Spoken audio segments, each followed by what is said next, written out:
Quelques instants après l'explosion, ces passagers cherchent des survivants à l'intérieur du wagon dévasté.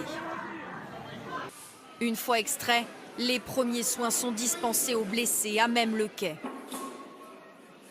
Partout dans les couloirs du métro, une intense fumée rend l'air irrespirable. Les rescapés sont évacués pour permettre aux secours d'intervenir au plus vite.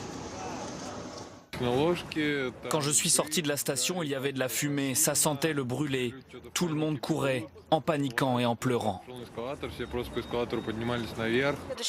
Moi, j'étais dans la rame qui suivait celle qui a explosé. On nous a dit de quitter le wagon. On a attendu et ensuite ils nous ont fait sortir de la station. L'attentat s'est déroulé en plein cœur de Saint-Pétersbourg. Il est 14h40 lorsque la bombe explose dans une rame à mi-chemin entre ces deux stations de métro très empruntées. Une autre bombe artisanale est découverte peu après, abandonnée dans une station voisine.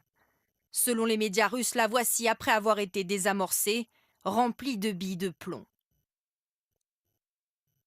Alors qu'il se trouve lui aussi à Saint-Pétersbourg, Vladimir Poutine réagit à l'attaque.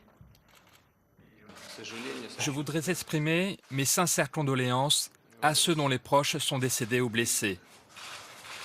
J'ai d'ores et déjà pu m'entretenir avec le chef des services spéciaux.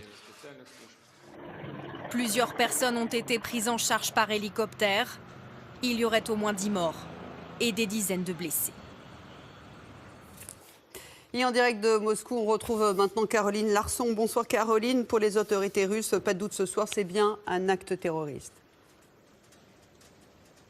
Eh bien, même si Vladimir Poutine se veut prudent et ne veut exclure aucune piste, eh bien, cela ressemble bel et bien à un acte terroriste, comme le suppose l'ouverture d'une enquête pour acte terroriste, ainsi que la découverte de plusieurs engins explosifs dans le métro sur place à Saint-Pétersbourg. Et puis le visionnage des caméras de surveillance aurait même permis de repérer sur les vidéos eh bien, un possible organisateur de l'attaque. Une photo de cet homme circule actuellement dans les médias russes. Un deuxième homme est actuellement recherché lui aussi selon Interfax. Les Russes sont évidemment sous le choc, les habitants de Saint-Pétersbourg, mais pas seulement. À Moscou, comme à Saint-Pétersbourg, les mesures de sécurité ont été extrêmement renforcées dans les aéroports, dans le métro moscovite. Le métro de Saint-Pétersbourg, lui, est actuellement totalement fermé. Les habitants, eux, conservent relativement leur calme à Saint-Pétersbourg et ont déjà commencé à se recueillir au pied du métro où l'explosion a eu lieu tout à l'heure. Merci beaucoup Caroline. Vous étiez en duplex de Moscou. Et ce soir, François Hollande exprime sa solidarité et propose l'aide de la France après cet attentat en Russie. Eh bien, le gouvernement français a décidé d'adapter son dispositif de sécurité dans les transports en commun. Manon Bougot, bonsoir. Concrètement, que signifie ce redéploiement ?